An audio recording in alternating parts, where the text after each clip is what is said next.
we have with us Mr. Joshua Brown, who is Vice President, Global Chief Information Security Officer of H&R Block, and he will be delivering a talk titled Down the Rabbit Hole, the Future of Cybersecurity, exploring some of the challenges facing our cybersecurity teams and all cybersecurity teams at the present and in the future.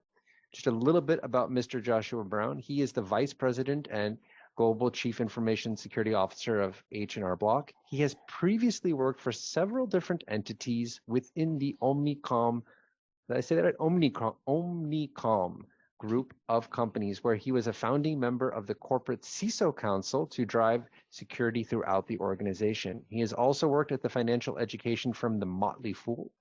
His love of teaching and lifelong learning led him to become a mentor for the SANS Institute, the leading authority for information security education. He has been a frequent author and speaker on a myriad of information security topics, including speaking at the InfoSec World Conference, the ISC2 World Congress, and has published in the Security Current magazine, CIO Review magazine, and Enterprise Security magazine. It is our immense pleasure to welcome you, Mr. Joshua Brown. Thank you so much for taking time out of your busy schedule, and I'll turn over the floor to you now. Great, thank you so much. And wow, what a great conversation and presentation that I get to follow. It's a little daunting. That was a fantastic talk. I'm going to share my screen here, and we'll see how this goes. Can you see that? Is it sharing properly? Yep. Great. It's right there, down the rabbit hole. Okay, awesome, great. Hey, I am so humbled and excited for the opportunity to speak to this group today. Thanks to Team BIOS and all the sponsors for putting this tournament and conference together. Really, you're helping fuel the next generation of InfoSec talent, which is something I'm going to speak about quite a bit. CTFs are just a fantastic way to learn from other people, test your skills, figure out what skills you may need to sharpen a bit, and have a great time doing it. So I'm a huge fan. All right. So first off, who am I? Thank you for the introduction. I am, like you said, the Global Chief Information Security Officer for the United States-based H&R Block company. H&R Block has operations in multiple countries, tens of thousands of retail locations, as well as a technology center in India, in Trivandrum. My team is truly a global organization. We have analysts, engineers, leaders, individual contributors spread around the world. And while the topic I'm going to speak about today has certainly been impacted by my experiences with leading a security team for a large multinational corporation, the thoughts I'm going to share with you are my thoughts. They don't necessarily represent the views of my current employer or any other employer. So I've been doing this for over 25 years now. I've worked in pretty much every segment of industry except government. I have a non-traditional background. I'm going to talk a little bit about that, but when I started down my university path, this was not where I intended to end up, and yet here I am. So I really value non-traditional backgrounds. I think that I'll get into this, but I think that it's critical that we have a variety of backgrounds and perspectives when we assemble security teams to have the greatest chance of success. I'm a husband. I've been married almost 25 years. I've got a couple kids. Raising them to be the best hackers I can. And I would just say, if you want to hook up with me, if you want to contact me, ask questions or anything, please connect with me on LinkedIn. I'm active there and happy to talk to anybody. So with that said, as I've progressed through my career in technology, which started on the help desk for a startup company way longer ago than I'm really comfortable talking about, I've become increasingly fascinated with the ways that people and businesses view risk. Information security as a practice formed as a relatively young offshoot of information technology. And when you look at the reporting structures seen between the CISO and whoever they report to, you often will see that this reflection of InfoSec being a relatively young practice, because basically the CISO in many early departments reports to the CIO or the CTO. And what happened? The reason that happened is that InfoSec was given this charter to protect everything all the time. You know, any security pro out there has probably had one of those elevator encounters where you run into a non-technical executive in your company in the elevator and you get asked that question, well, are we secure yet? And then you stand there with kind of a dumbfounded look on your face, blink rapidly until the door opens and you get out on your floor. You know, prior to InfoSec as a practice in IT, many IT programs didn't know what technology they had canonically. They didn't know where it all was. So InfoSec was being tasked with protecting something that was undefined, to do so with restrictions like budget, time, headcount, that adversaries didn't get restrained by. So over the past decade, as cybercrime has exploded, it's just now starting to be accepted that security is a business problem, not just a technology problem. And this is one of the reasons why you're starting to see CISOs report to the CEO or sometimes even the board of directors. So it's 2022. The world just suffered through another truly awful year of cyber attacks. And I just threw a few of them up on this picture. I see some of them got cut off. That's fantastic. But, you know, 2021 exceeded the number of reported breaches in 2020 by the end of September. So we were a full quarter of the year ahead of schedule, but in the worst possible way. The average cost of a breach has hit a new high of $4.24 million, with an estimated $6 trillion in damages from cybercrime expected in 2022. It's a staggering number. And the previous speaker talked about and was fielding a question from the audience about, you know, are there metrics that tie practicing, you know, being sure, like actually testing your processes and knowing that you're ready to respond to an incident effectively, do those cut that cost down? And as he said, IBM has estimated that on average it cuts your cost by about $2 million. So if you think about that, being prepared, not just you know, having a plan, but testing your plan, that cuts the average cost of a breach in half. That is a tremendous advantage. So anyway, you know, it's a common saying that the good guys have to be right 100% of the time, but the bad guys only have to be right once. And that's true. But that grossly understates the challenge of our times. There are 500,000 unfilled cybersecurity jobs just in the United States alone. The estimate currently that I've seen is 3.5 million unfilled cybersecurity jobs globally. The COVID pandemic vastly accelerated the work from anywhere movement, which means our employees are everywhere and anywhere. And it also means that our data is everywhere and anywhere. It's as if the cloud hadn't already made that you know, pretty clear. Cloud adoption by companies continues to surge. And you have multiple players in that space. You've got, you know, obviously AWS, Azure, Google, Oracle, IBM, et cetera, not to mention all of the standalone software as a service providers. The skills gap in our workforce gets multiplied with every new platform and capability. So the rise in ransomware attacks shows us there's easy money to be made out there, and the bad guys are going to go out there and take that money from anywhere they can. So make no mistake, my friends, good guys are not winning this contest right now. We are really getting beat down on a regular basis. But you know what? I'm hopeful. Wait, let's rewind that back for just a second. Huge number of breaches, massive financial losses, not nearly enough skilled people to fill all the needed cybersecurity jobs, and our data's all over the place. The good guys are getting collectively beat down. I'm hopeful. Yeah, I actually am. Here's why. This is one of my favorite quotes out there from former heavyweight great Mike Tyson. Everyone has a plan until they get punched in the mouth. And you know, to reflect back on the previous speaker's talk again,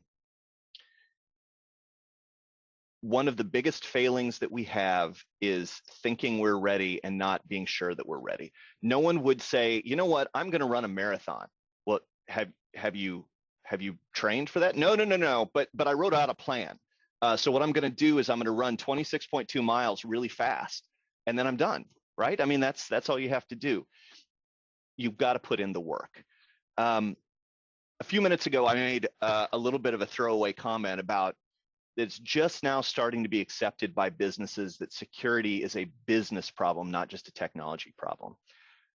That recognition is a result of a transformation going on in information security.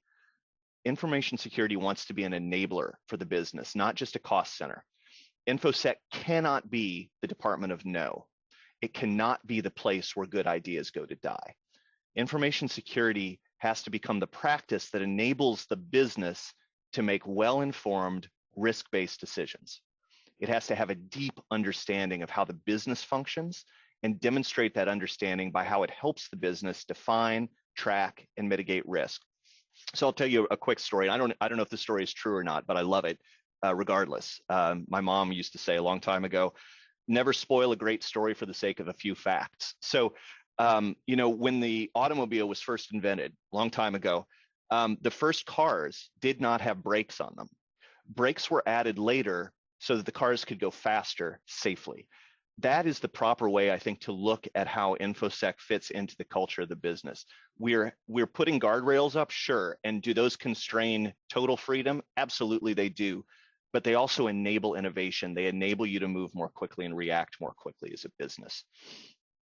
So what do we as security practitioners need to do to continue to drive this transformation and evolution in our own industry? What do we need to do to start winning instead of getting knocked down all the time? I think there's 3 areas where we need to focus. And happily, they involve the 3 key pillars of information technology: people, processes, technology. So let's dive right into that. We have a massive people problem. I don't mean massive people, but massive in scope. So first, let's focus on people. People are listed first when we say people, processes, and technology. That's intentional. People are the most important element in building a successful program. But we have a massive shortage of security professionals. And that's a challenge that's critical for us to solve, and we need to solve it first. First of all, a good security team can't all look, think, and act the same. They shouldn't all look like me. They shouldn't all think like me. They shouldn't all have the same background that I do. If you want the best chance at solving tough problems, you need a diversity of expertise, which means a variety of backgrounds and experiences. Security is, kilometer wide and a centimeter deep, right? There are tons and tons of places where you can have a totally different experience. AppSec is not interchangeable with a SOC analyst, is not interchangeable with a security engineer. These are specific functions, and my team mapped out not too long ago all the functions that we provide to the company, and it was somewhere around 135 unique functions. That is a tremendous number of functions for any group to provide to a company, but it just underscores the fact that we need a diversity of experience, we need a diversity of skills. The diversity in IT has been a problem for a long time, much less in information security. And I saw a statistic the other day that the percentage of women in security has actually gone down compared to where it was, a decade ago, which is pretty staggering. But, think about your adversary for a minute, and think about how we're struggling to build security teams because there aren't enough people out there. Do you think hacker groups require specific college degrees to join, specific certifications, years of experience? Like, they don't, right? They don't do drug screens, they don't do background checks. I'm not saying we need to get rid of all these things everywhere, but we need to be really thoughtful about how we put together our teams and how we attract and build the next generation of security professionals. I used to get asked a question a lot, what would I look for when I interview candidates for a job? And I'd always say the same thing. I'd say, well, I look for 2 things. I want people that are smarter than me and that aren't sociopaths. And I would always get a chuckle from that, right? But I wasn't actually joking. The technology is changing so fast that specific tech skills that you're learning are going to be out of date very quickly. You've got to be constantly learning stuff, right? I can't teach someone to be hungry to learn, to be constantly curious. More importantly, I can't teach someone that they should care about their fellow humans. whether those are their team members, their bosses, their direct reports, other people in the company, etc. You can teach technology to practically anyone. I had a job very early in my career that involved bringing technology into classrooms, and I actually had to spend a couple weeks teaching a 90-plus-year-old provost at a university how to use a mouse for the first time, because he was still writing all of his notes on legal pads, right? And when you think about, like, we've all grown up with the technology, we understand this. Our kids are going to be even more advanced than we are. But for someone that's never, at that point in their life, had never used a computer before, had no idea, the whole concept of right click, left click, like this was all new. You can teach that stuff to anyone. You can't teach how to be a good human. You know, as active security practitioners, we have to embrace helping other people start their careers in InfoSec. And this means we have to stop gatekeeping the application and interview process. We have to develop training and mentorship programs to help people that want to start a new second career. I've got multiple people on my team that are ex-police, ex-Secret Service, ex-military, as well as a variety of other roles that they might be security adjacent, but they might not be. I mentioned that I'm non-traditional in my background. My undergraduate degree and my graduate degree are both in philosophy and ethics, and yet I ended up on this path. I think the shortage of talent in the marketplace means that our most experienced InfoSec pros are going to be in huge demand for the foreseeable future.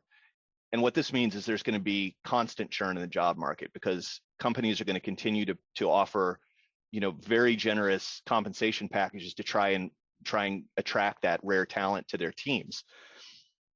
Building new talent pipelines with local schools and universities, internship programs, second career opportunities. This is how we develop the next generation of InfoSec talent. It's crucial that we do this, because not just it helps our companies staff their own security programs, because it helps InfoSec as a practice. If we want the good guys to start winning, not just for our company or our team, but in general, we have to put in the time to contribute back to the community of InfoSec professionals. Second, let's look at processes. Let's talk about processes for a minute. More specifically, let's look at repeatable processes. Actually, scratch that. Even more specifically, let's look at automating every single repeatable process. Maturity in information security is about defined, managed, and optimized processes. I know this isn't sexy, but it's critical. Earlier, I mentioned one of the challenges facing us is technology sprawl across multiple cloud providers. To address that challenge, processes must become instantiated as code, as guardrails, as the brakes on the car, right? To enable the business to operate and innovate within established safe parameters. We call it, kind of our shorthand at work is, we create safe spaces for people to try dangerous things.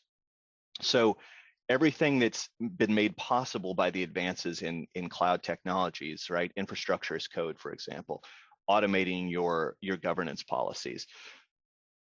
We have to enable the business to operate and innovate within safe parameters. We also know that resources are often scarce, particularly human resources. And that means we can't waste any of our talent performing repetitive tasks. Governance elevates its importance in this kind of a model for the successful operation of the business.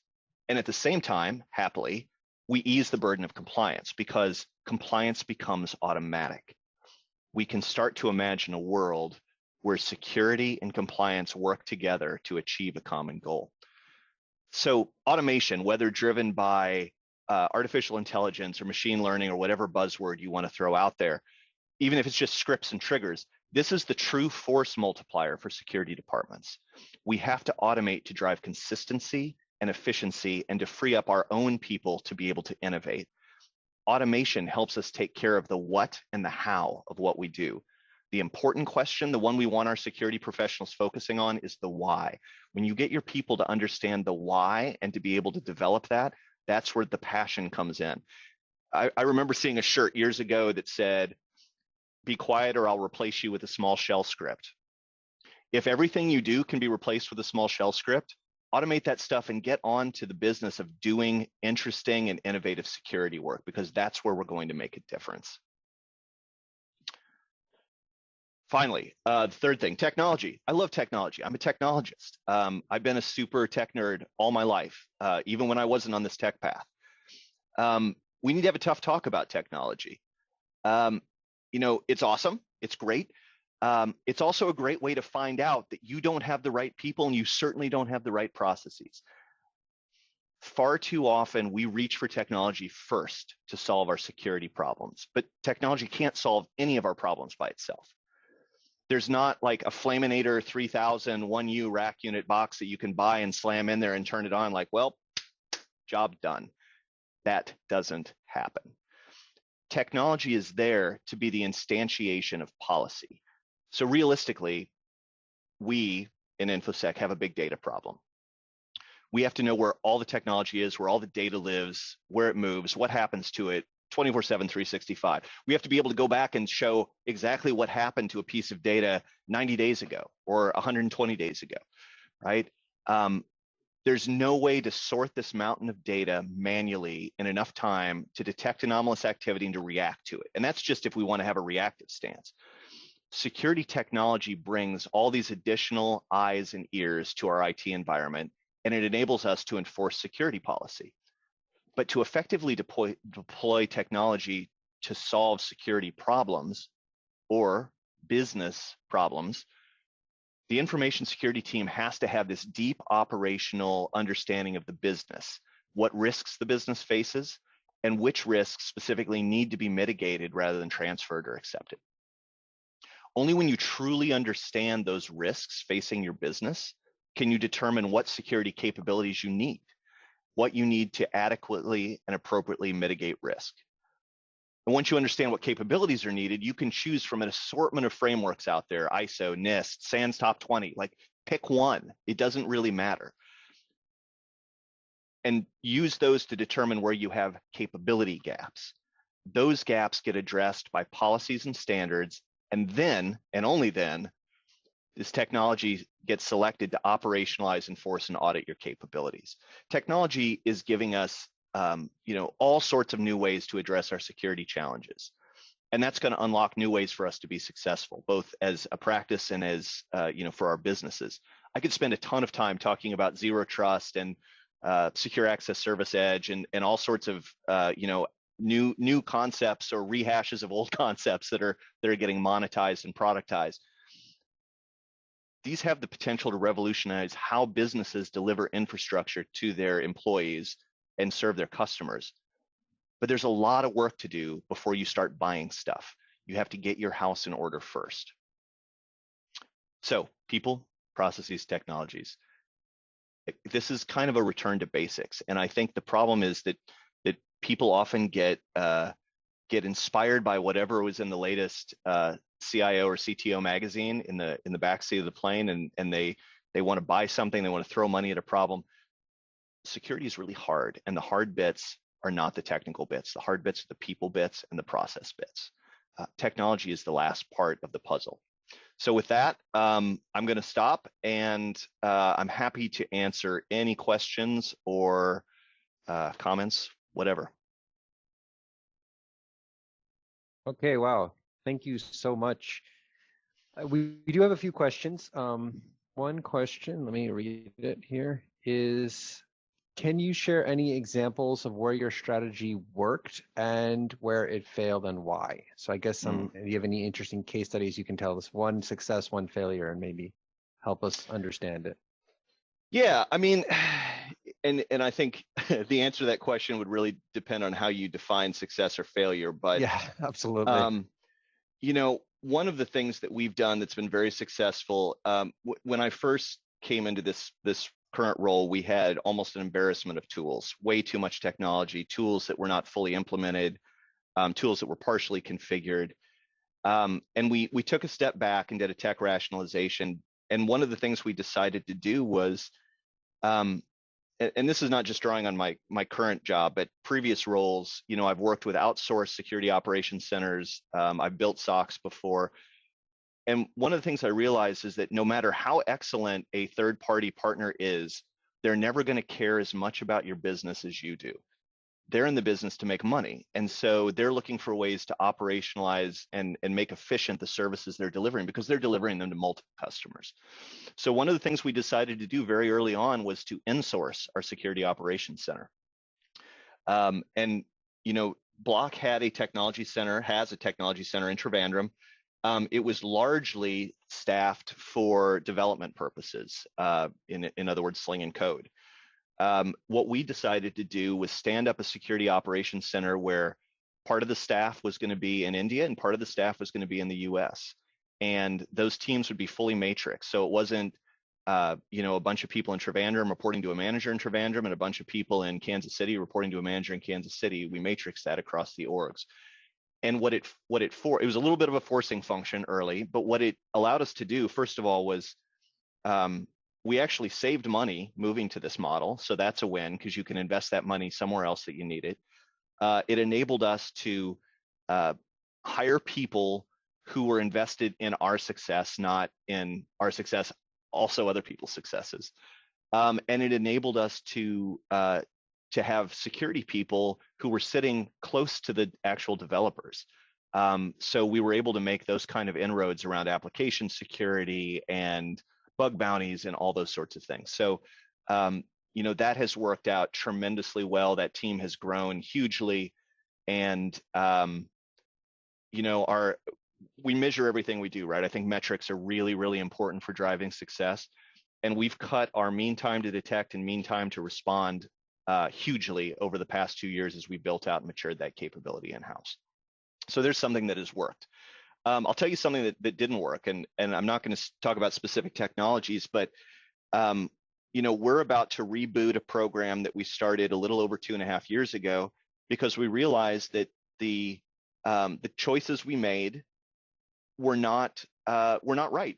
You know, that doesn't mean that we didn't do our due diligence. It doesn't mean that there's some sort of flaw in the capabilities of the platforms we chose, but it means that the assessment we made was either we didn't look deep enough into the future and try and guess at what we would need at this point in our business's journey. But I think a lot of times people feel like they made a choice, they've made an investment, they put time and money and blood and sweat equity into it, and they have to just stick with the shortcomings. My view is, let's learn from our mistakes, right? Mistakes should be blameless. They're errors. They're not world-ending events.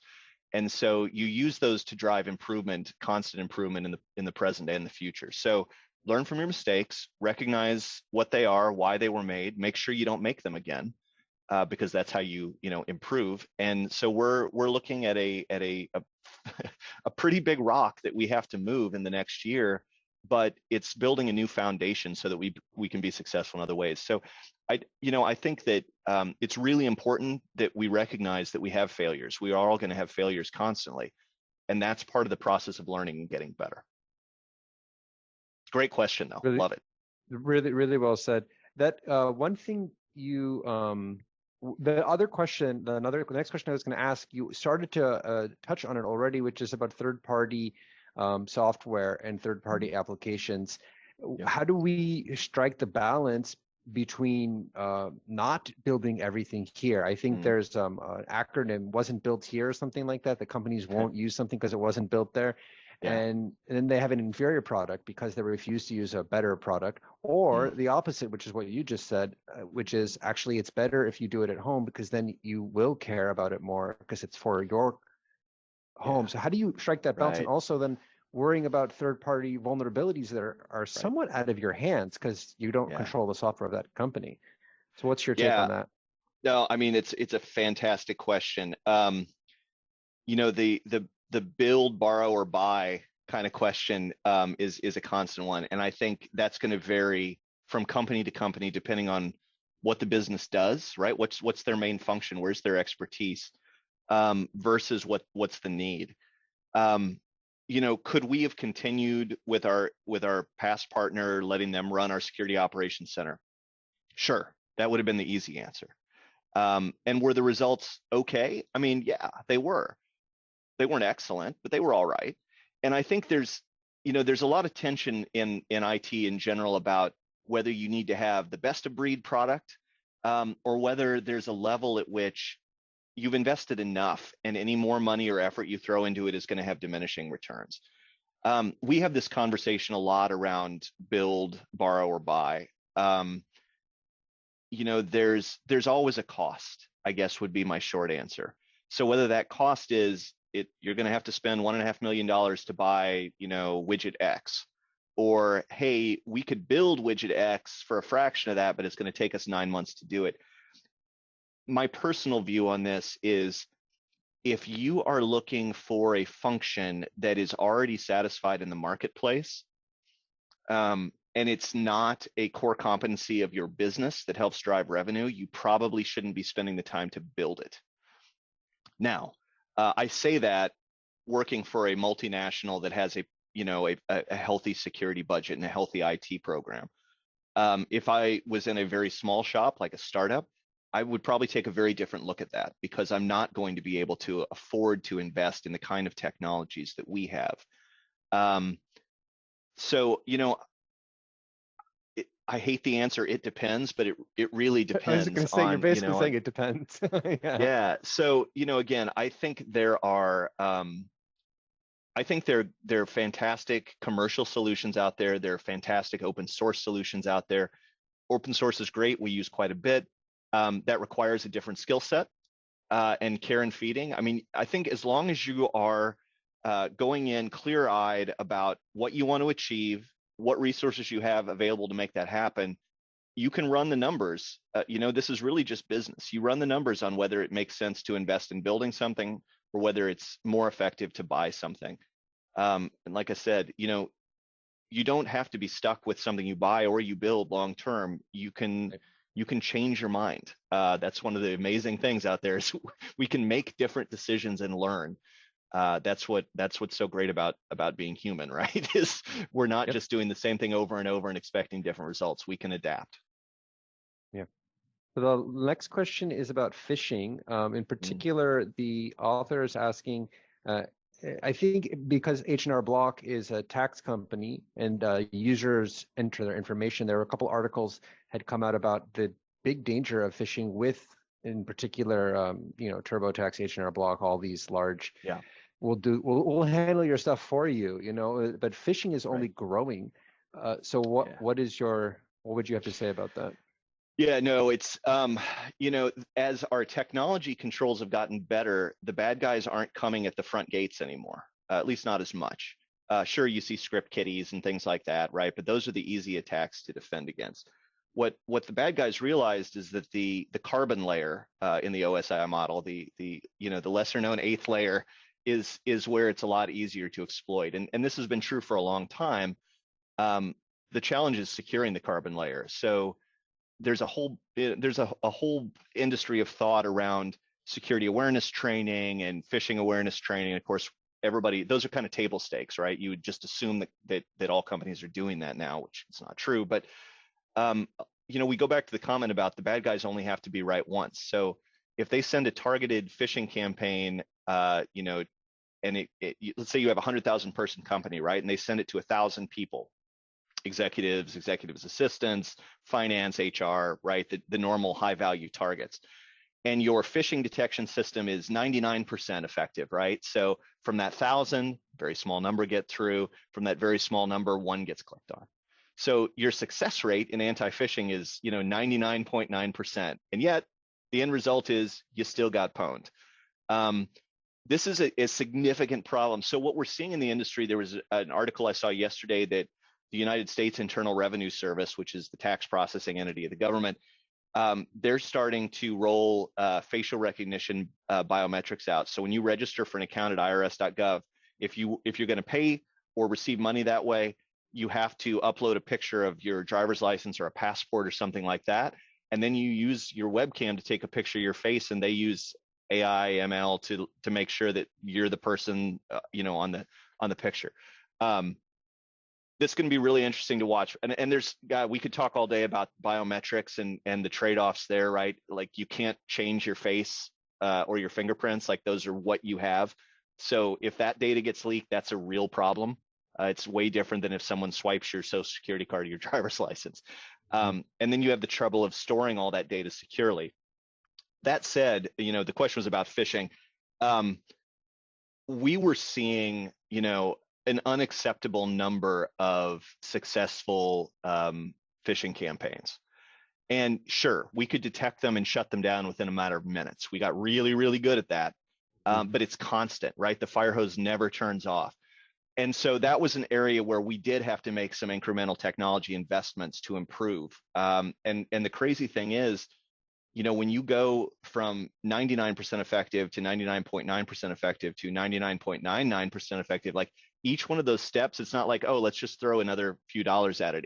It's logarithmic, right? And so you have to decide at what point you've invested enough, right? You've mitigated the risk to a level that the business is comfortable with the latent risk. And to do that, you have to have really good metrics. So you have to be able to detect account compromise. You have to be able to detect anomalous activity, whether that's impossible travel or, hey, this person's logging in from a machine we haven't seen before, whatever that is. And you have to be able to make those real-time risk-based determinations on access controls, again, real-time. Like, doesn't matter if an analyst is sitting in front of the screen or not, these have to be automated because they happen at such scale. So, phishing is not going to be something that goes away. You can reduce the impact, but you have to layer in defenses at other layers to detect those anomalous things and shut them down. Huge problem though, and training is a piece of it, but that's just, reducing your attack surface a little bit. Yeah. So I think our last question is, we have a lot of students in our contest, in our conference, and a lot of people really do want to get into the field, and some of them don't quite know how. So, or what to do once you do get a job. What if you don't really like the job you got? Then how should you try moving your way up? But you do like cybersecurity, but you don't like that thing they're having you do. So what kind of general career advice would you have for up and coming practitioners? Yeah, great question. And I follow a lot of subreddits related to cybersecurity, and I see the same thing coming up there a lot. That people are like, I've applied to, there's 500,000 open jobs in the U.S. I've applied to over 100 places and I haven't gotten a single interview. Like, what's going on? That's obviously a frustrating problem to have, right? On the one hand, we say we need more people. On the other hand, we're like, I'm not hiring you. You have no experience. Exactly. Yeah. Right. And that's really why each group each team and company needs to invest in the good of everyone. And you're starting to see some of that collaboration between some of the big players, the Apples, the Facebooks, et cetera. I think that there aren't enough. I'll talk up what we're doing because I'm very proud of it. Like I said, the great resignation, or I like to call it the great renegotiation, lots and lots of resignations and people changing jobs, changing companies, over the last 6 months. I think that kind of thing is going to continue because people's values about, work-life balance have changed. People want to be able to work remotely. My goal is to fill the junior talent pipeline. So, H&R Block has created a program called Accelerate. Accelerate brings in interns, paid interns, as a cohort together and moves them through a program to teach them the skills they need, let them try out different areas of focus. It wasn't that long ago where there wasn't such a thing as a cybersecurity degree that you could go get. And I think in some ways, colleges offering cybersecurity degrees, not all of them, some of them do it better than others, are actually doing a little bit of a disservice, because I would much prefer to hire somebody who has no cybersecurity background but is a competent coder, for example, because I can take that person and make them, an amazing application security person, or they can become a red teamer, or they can work on the side. I mean, again, there's so many opportunities within cybersecurity that if you have a solid grounding in IT, it's really easy to make the transition. If you don't have a solid grounding in IT, and I'm not saying everybody needs to be a coder, although I think that's where the future is headed for us, certainly. I can understand why people have a difficulty, because a lot of companies are still gatekeeping. They're saying, oh, you need at least 3 years of experience and a CISSP, right? for an entry-level position, and that's nuts. I would much rather have entry-level people come in, pay them a fair living wage, give them a 10 to 15 week program where we teach them everything they need to know to be a SOC analyst, right? And then we let them rotate through other groups. Like, you want to go try governance risk compliance? Awesome. We've got a place for you on the supplier risk management team. Go over there, spend 6 months and see what you think. Or, hey, go work on the threat intelligence team for a while. Or, I mean, we try to make as many of those career paths available to people. And I think this is that human element that often gets missed, is people need to be, once you get your foot in the door, you need to be upfront with your supervisor about where you want to go. If you're not happy doing what you're doing, a good manager will help you get where you need to be happy, successful, and productive. So there's very much a human connection that has to happen. I would just say, look for, if you're trying to get your first cybersecurity job, look at what skills you have that are adjacent. So, for people in second careers, I have a couple of ex-police detectives who are just killing it in forensics. Like, it was that switch that flipped for them, and they're doing a fantastic job. If people that were formerly in healthcare in some way, like, look for healthcare companies that are hiring for security people, right? Because that experience, even though it's not technical, can help translate, because you already understand how their business works and what they're trying to achieve. Yeah. So you have to look for those kind of, exactly, look for those shortcuts. But I think, companies, I really truly hope that more companies will start doing what we're doing, which is, filling the junior talent pipelines, helping people build careers, even with the knowledge that we may only get those people for a couple years before they move on to bigger and better things. That's okay, right? Because we're solving the bigger problem. This is just one piece of it.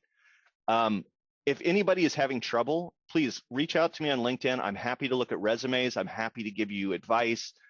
I've got a pretty good network, so I'm happy to, to talk up different places or pass you along to people that I know that may be looking. So please use me as a resource. I'm happy to help. That's very, very generous of you.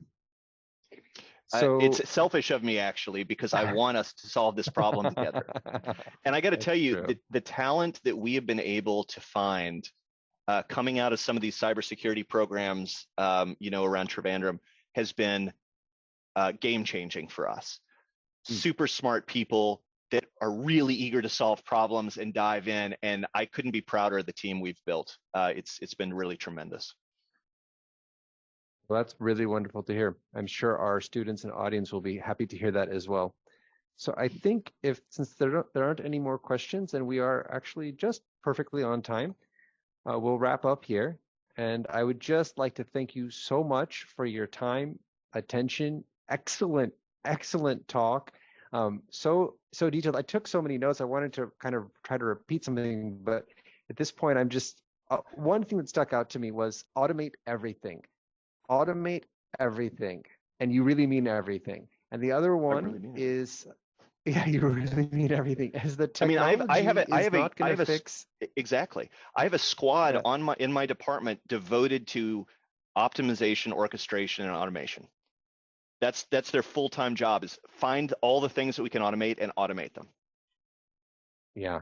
So that's we did have a session on DevSecOps. Either we had it today or we're having it tomorrow.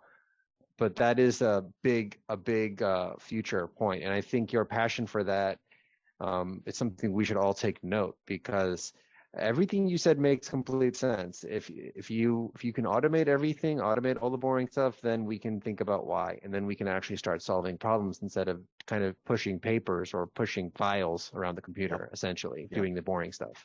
The other point that I want to repeat that I think was amazing is technology will not fix any of our problems. Is that what you actually said? I did, yeah. You said technology is the last part of the problem.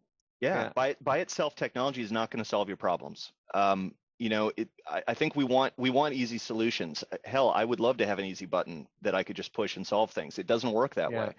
And too many places will buy even a great product, and they don't implement it properly, or they don't have the processes for the product to effectively, instantiate that policy through technology. And so you end up with a half-baked solution, and then people wonder why they get breached. Like, you have to look at security holistically.